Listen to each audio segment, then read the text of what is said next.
Welcome to your Health Facts. We're diving into foods that can help lower cholesterol.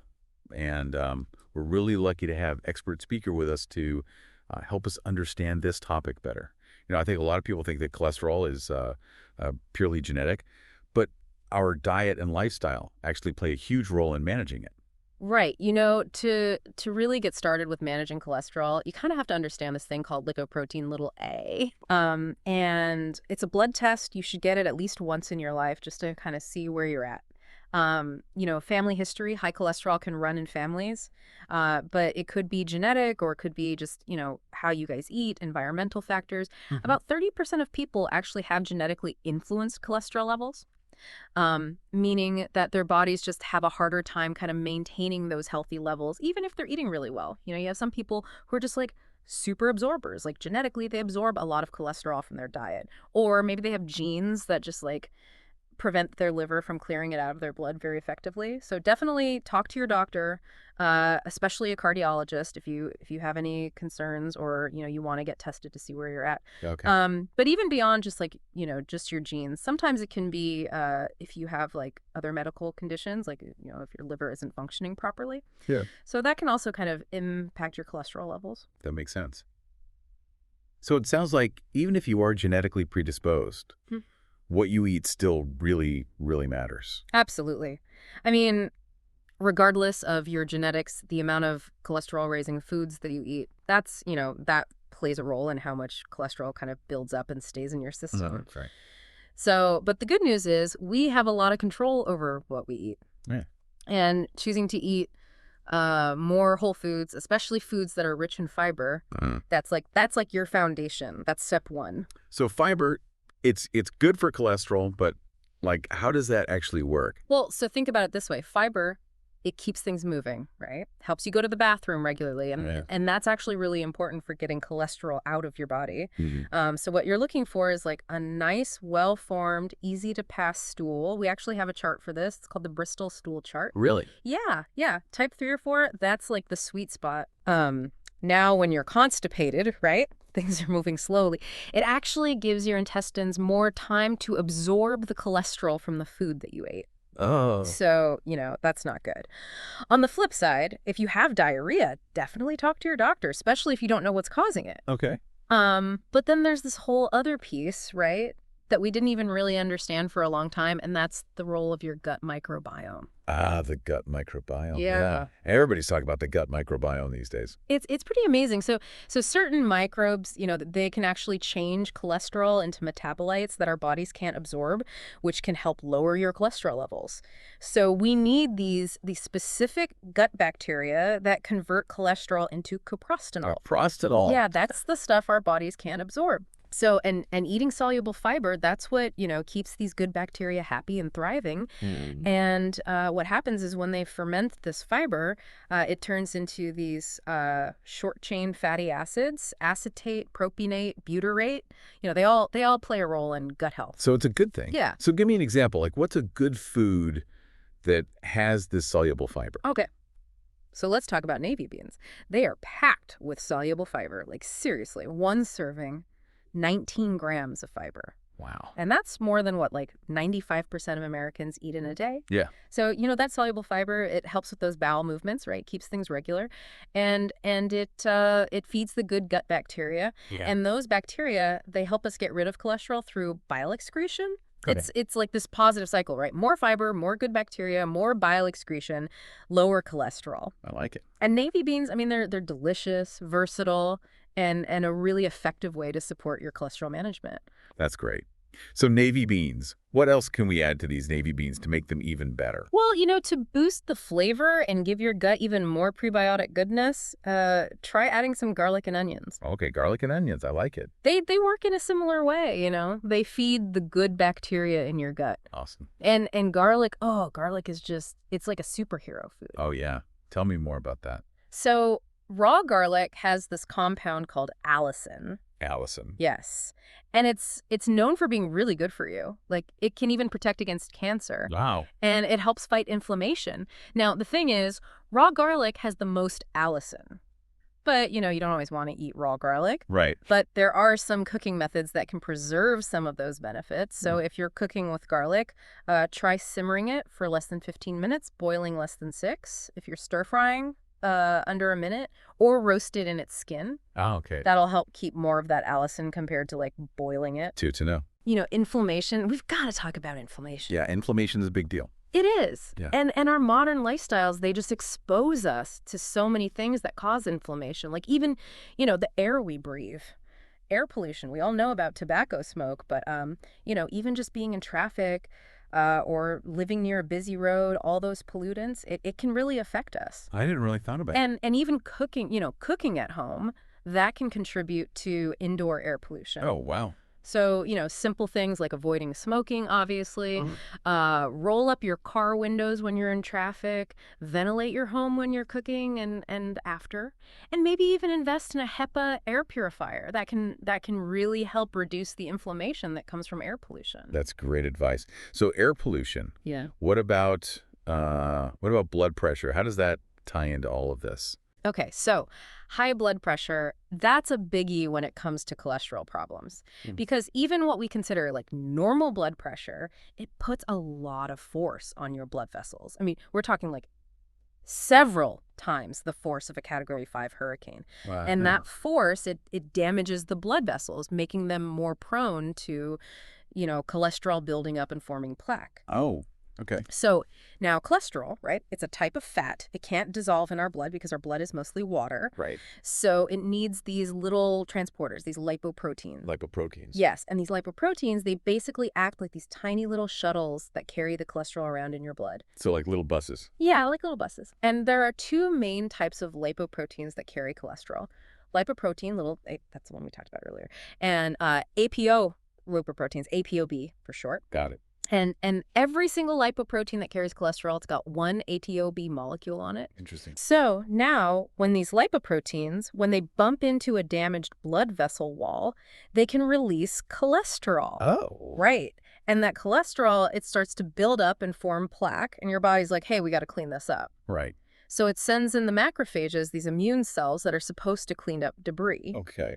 But the thing is, they don't have like a proper garbage disposal for this cholesterol. Oh, no. So as they gobble it up, they get all engorged and they turn into these like foamy macrophages. Foamy? Yeah. Like imagine a garage overflowing with recyclables, That's kind of what's happening in your blood vessels. Yikes. And all that buildup, it blocks blood flow, which can lead to all sorts of problems, especially heart problems. So I guess the goal is to keep those lipoproteins down. Exactly. Yeah. The less of those little cholesterol buses you have cruising around in your blood, the better. Right. I mean, it can improve your blood flow, your metabolism, reduce your risk of chronic diseases, lower blood pressure, decrease dementia risk, even boost your immune system. Really? So it's not just about heart health. No, it's about, better skin health, just overall better quality of life. So it's pretty important. Absolutely.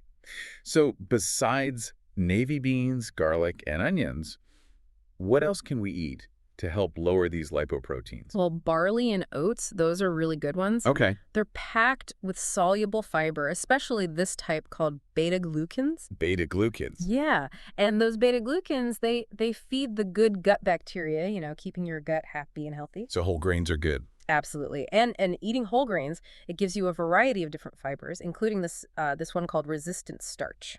Okay. Now, a simple trick to increase the resistant starch content in grains is to cook them ahead of time, then refrigerate them and eat them like the next day. This actually lowers the glycemic index of the starch, which means it's less likely to spike your blood sugar. Oh, okay. So what about oatmeal? Is that a good choice? Oatmeal is fantastic. But go for steel cut or rolled oats. Those are the best. They have more nutrients than the instant kind. Good to know. Okay, so what about fruit? Is there any fruit that's particularly good for cholesterol? Apples. Apples. Apples are a great choice. They have this soluble fiber called pectin. Pectin. Yeah. And it acts like a magnet for cholesterol in your digestive system. It binds to it and prevents it from being reabsorbed back into your body. Oh, wow. And apples also have insoluble fiber, which adds bulk to your stool, keeps things moving, helps prevent constipation. Right. And of course, that fiber, it feeds those good gut bacteria. So an apple a day keeps the doctor away. Pretty much. And, when you're choosing apples, go for whole apples. Okay. Don't go for the processed stuff like apple chips or juice or cider or applesauce. You want to get the whole package. Makes sense. Okay, what about vegetables? Anything stand out there? Oh, broccoli. Broccoli is amazing. Broccoli? Not only does it have fiber, but it's got these phytonutrients, specifically one called glucoraphamin. Glucoraphamin. Yeah, and it's been shown to actually lower LDL cholesterol levels. LDL, the bad cholesterol. Exactly. And the way it does this is by boosting the production of an antioxidant called NRF2. NRF2. Okay. So oxidative stress, it's a natural process that happens in our bodies, basically what makes us age. But our bodies are smart. They have ways to deal with this stress, and NRF2 is one of them. So NRF2 is a good thing. Oh, yeah. It's like a guardian against aging, fatty liver, obesity, even diabetes. Wow, that's amazing. So to get the most out of your broccoli, pre-chop it like 30 minutes to an hour before you cook it. Why is that? Because it allows an enzyme called myrosinase to convert the glucoraphanin into sulforaphane. Sulforaphane. Yes. And sulforaphane, that's the real powerhouse. It's got even more cancer protective properties. Interesting. Okay, so chop your broccoli ahead of time. What if you just, you don't like broccoli? Well, red cabbage, it has a lot of the same benefits. Similar fiber content, similar phytonutrients. Red cabbage. Okay. Yep. Good to know. So we've been talking a lot about fiber, but you mentioned earlier that not all fats are bad. Exactly. So which ones are the good guys? Well, our bodies need essential fats, specifically omega-3 fatty acids. And a great way to get those is from walnuts. Walnuts. Yep. Just half a cup a day can really boost your omega-3 intake. And studies have shown that omega-3s can lower your LDL cholesterol. And they can also reduce your risk of heart disease. So walnuts are a heart-healthy snack. Definitely. Okay, good to know. Yeah. Anything else? Any other superstars we should be adding to our plates? Black beans. Black beans. They're awesome, loaded with protein, fiber, and this essential amino acid called lysine. Lysine. Yeah. And get this, replacing just 10% of your animal protein with black beans can significantly improve your cholesterol levels. And, it could even help you live longer. Wow, really? Yeah. Black beans also have that resistant starch we talked about earlier, so they feed the good bacteria in your gut. So, a healthier gut, better cholesterol management. Black beans, they're the best. Yeah. So it sounds like we've got a lot of delicious options to choose from. You do. And, it's not about deprivation.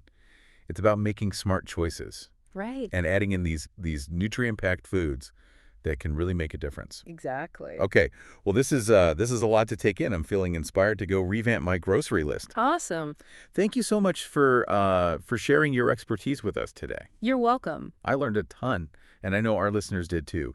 And for everyone listening, if you want to learn more about managing your cholesterol and find some really helpful resources, be sure to subscribe to yourhealthfacts.com. We've got tons of information there to help you stay healthy and informed. Definitely. Okay, until next time, stay healthy, everyone. Bye. Bye. So, we were talking about inflammation and how that can kind of set the stage for cholesterol problems and high blood pressure. That's another big piece of the puzzle. Oh. Because even what we consider like normal blood pressure, it still puts a ton of force on your blood vessels. Oh, wow. I mean, we're talking several times the force of a Category 5 hurricane. All right. Yeah, and all that force, it can damage those blood vessels, making them more vulnerable to cholesterol buildup and plaque formation. That makes sense. So now let's think about cholesterol itself. Okay. Cholesterol, it's a type of fat, right? Mm. And it can't just dissolve in our blood because our blood is mostly water. Right. So it needs these little transporters, these lipoproteins to carry it around. It's like proteins. Exactly. They're like tiny little shuttles encapsulating the cholesterol and moving it through the bloodstream. So like little buses. Yeah, exactly. Like little cholesterol buses. Right. And there are two main types that we're concerned with here. A lipoprotein, that's the one we talked about earlier with the blood test. Right. And then there are APO lipoproteins, or APOB for short. And Every single lipoprotein that's carrying cholesterol, it has one ApoB molecule on it. Interesting. So now imagine these lipoproteins, they're cruising along in your blood Mm-hmm. and they bump into a damaged blood vessel wall, Oh, right? And that's when they can release cholesterol, which then starts to accumulate and form plaque. not good. No, not good at all. And your body's like, wait a minute, we got to clean this mess up. Right. So it sends in these immune cells called macrophages. Their job is to clean up debris. Okay. But here's the thing, they don't have a good way to get rid of cholesterol. Oh, no. So as they try to clean it up, they get all filled up with it and they turn into these foamy macrophages. A foamy? Yeah, it's like imagine a garage that's just overflowing with recyclables. Nobody's come to pick it up and it's just piling up. Oh, yikes. Exactly. And that's kind of what's happening in your blood vessels with these foamy macrophages. They're contributing to that plaque buildup, which can block blood flow and lead to all sorts of problems. So I'm guessing the less of these cholesterol buses we have, the better? You got it. The goal is to minimize the amount of cholesterol lipoproteins in your blood. Makes sense. And when you do that, it can have a ripple effect on your whole body. I mean, we're talking improved blood flow, better metabolism, lower risk of chronic diseases, lower blood pressure, even a decreased risk of dementia. Wow, so it's not just about heart health. No, it's not. It's about a stronger immune system, healthier skin, and ultimately a better quality of life. It sounds like taking care of our cholesterol is really an investment in our overall well-being. Absolutely. Now, besides the navy beans, garlic, and onions we talked about earlier, there are some other foods that can help us lower those lipoproteins. Okay, I'm all ears. Barley and oats, those are fantastic choices. Okay. They're packed with soluble fiber, especially this type of beta-glucans. Beta-glucans. Right, and these beta-glucans, they're like food for the good bacteria in your gut, keeping your gut happy and healthy. So whole grains are good. Whole grains are excellent, and eating whole grains gives you a variety of different fibers, including one called resistant starch. Resistant starch? Yep.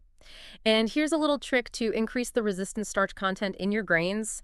Cook them ahead of time, then refrigerate them and eat them the next day. Interesting. Why does that work? Well, it actually lowers the glycemic index of the starch, which means it's less likely to spike your blood sugar. Oh, that's good to know. So what about oatmeal? Is that a good choice? Oatmeal is a great choice, but go for steel-cut oats or rolled oats. Those are the best. They have more nutrients than the instant kind. Okay, good to know. So we've got barley oats, oatmeal. What about fruit?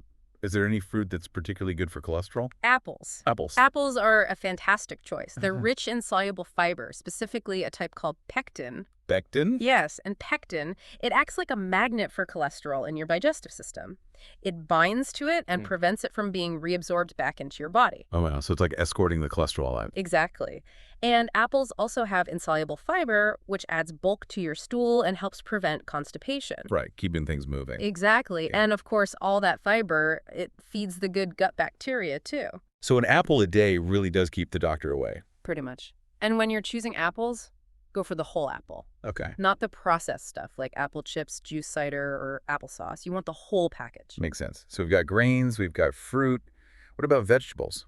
Any standouts there? Broccoli. Broccoli is a nutritional powerhouse. Broccoli, of course. It not only has fiber, but it also contains these phytonutrients, specifically one called glucoraphanin. Glucoraphanin. Right, and glucoraphanin has been shown to lower LDL cholesterol levels. LDL, the bad cholesterol. Well, that's the one. And it does this by boosting the production of an antioxidant called NRF2. NRF2. Okay. Uh. So oxidative stress, it's a natural process that happens in our bodies. It's basically what causes aging. But our bodies are smart. They have ways to deal with the stress, and NRF2 is one of them. So NRF2 is a good thing. NRF2 is a very good thing. It's like a guardian against aging, fatty liver, obesity, even diabetes. Wow, that's impressive. It is. And to get the most out of your broccoli, here's a tip. Pre-chop it about 30 minutes to an hour before you cook it. Oh, why is that? Because it allows an enzyme called myrosinase to convert the glucoraphanin into sulforaphane. Sulforaphane. Yeah, and sulforaphane, that's the real powerhouse. It has even more cancer protective properties. Interesting. So chop your broccoli ahead of time. What if I'm just not a broccoli fan? Well, red cabbage offers a lot of the same benefits. Similar fiber content, similar phytonutrients. Red cabbage, okay? Okay. Good to know. So we've been talking a lot about fiber, but you mentioned earlier that not all fats are bad. Right. So which fats are the good guys? Our bodies need essential fats, specifically omega-3 fatty acids, Yeah. and a great source of those is walnuts. Walnuts. Because half a cup of walnuts a day can really boost your omega-3 intake. And studies have shown that omega-3s can lower your LDL cholesterol and reduce your risk of heart disease. So walnuts are a heart-healthy snack. Definitely a great choice. Okay, good to know. Anything else? Any other superstars we should be adding to our plates? Black beans. Black beans. Black beans are fantastic. They're packed with protein, fiber, and this essential amino acid called lysine. Yep. And get this, replacing just 10% of your animal protein with black beans can significantly improve your cholesterol levels. And some research even suggests it could help you live longer. Wow, really? Yeah, it's pretty amazing. Black beans also have that resistant starch we talked about earlier, so they feed the good bacteria in your gut, leading to a healthier gut and better cholesterol management. Black beans, they really are a superfood. Okay. So it sounds like we've got a lot of delicious options to choose from. We do. And it's not about deprivation. It's about making smart choices and adding in these nutrient-packed foods that can make a real difference for our health. Absolutely. Well, this has been so informative. Thank you so much for sharing your expertise with us. You're welcome. I'm glad you found it helpful. We've been talking about all these good foods. Right, all the things we should be eating. Exactly. But there's another side to this, the foods that we should probably avoid or at least limit if we want to keep our cholesterol in check. Okay, yeah, let's talk about that. What are those foods? Well, a lot of it comes down to engineered or ultra-processed foods. These are foods that are, basically created in a lab by combining ingredients that have gone through a lot of processing. So the final product ends up being really different from the original whole food. And the thing is, they're often designed to trick our brains into thinking we're eating something healthy, when in reality, they might be doing more harm than good. Yeah, it can be really confusing trying to navigate all of that. It really can be.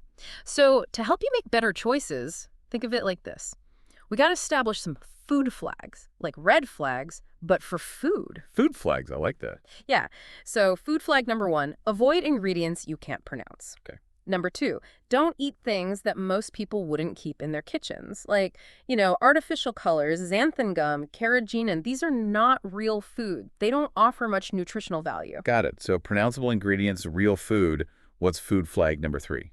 Be wary of sucrose. Sucrose. Yeah. They might call it organic pure cane sugar on the label, but Yeah. it's not really anything like the sugarcane plant in terms of what it looks like or even how it tastes. It's like this industrialized form of sugar.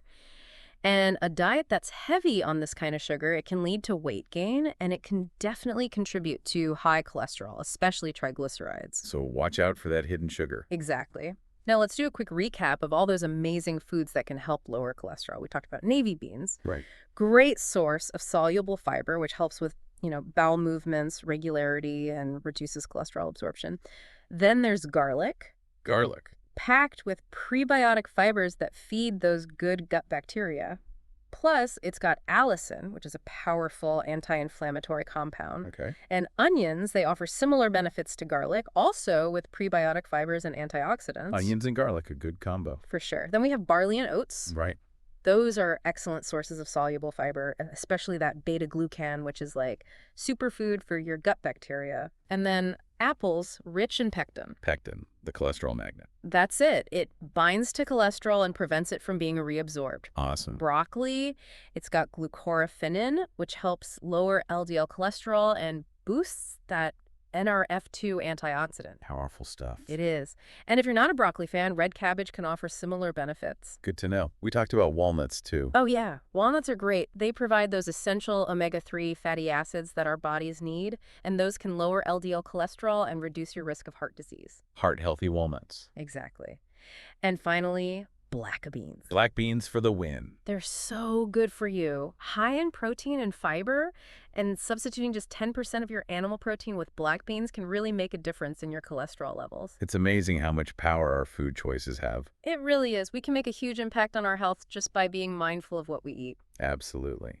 Well, thank you again for breaking all of this down for us. I feel like I have a much better understanding of how to manage my cholesterol through diet. You're welcome. I'm glad I could help. And for our listeners, if you want to learn more about managing your cholesterol and access helpful resources, be sure to subscribe to yourhealthfacts.com. We've got tons of information there to help you stay healthy and informed. Until next time, everyone, stay healthy.